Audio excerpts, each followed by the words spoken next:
Երեք մի հետաքրքիր համ ծիծաղելի, համ նողկալի դեպք է տեղի ունեցել։ Պատգամավորներից մեկը դուրս էր եկել անհետ կորածների ծնողների մոտ եւ ասում էր, որ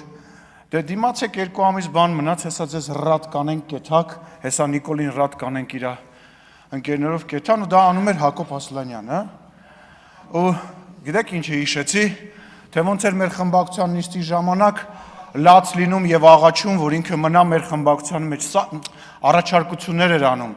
ասում էր սառեցնենք, ես բեղ պահեմ ձևանենք, որ դուք ինչ չեք ճանաչում։ Եվ այս գիտեք, տենց մենք էլի տենց դեպքեր ունեցել ենք մեր քաղաքական պատմության մեջ եւ վստահ եմ էլի կունենանք տենց դեպքեր,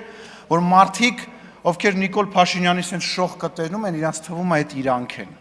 Տենց աստղայինը տանում է, քաղաքական մտածում են իրանք sense լուրջ քաղաքական ապագա ունեն։ Կոնկրետ իրապարակայում իրանք քաղաքական Պանիկովսկին են եւ ուզում եմ իրեն շնորհավորեմ, որ մենք ձեզ ռադարինգ, բայց անենց պահեցինք, որ թոշակի հարցը կլուծեք։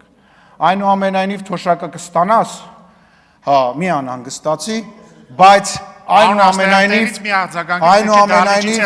այնուամենայնիվ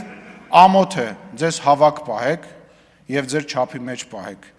Նիկոլ Փաշինյանի շողքը հանգարց չմտածեք, որ դա դուք եք կամ կարակ երբևիցե լինեք։ Իրոք 2 ամիս մնաց, հետո ձեզ երևի փողոցում մարդիկ տենան նույնիսկ չճանաչեն։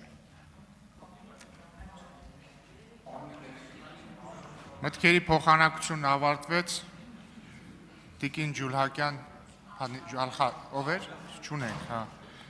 Տիկին Գալյան եզրափակիչ ելույթ չունեք, խոսքը փոխանցում եմ պարոն Սիմոնյանին։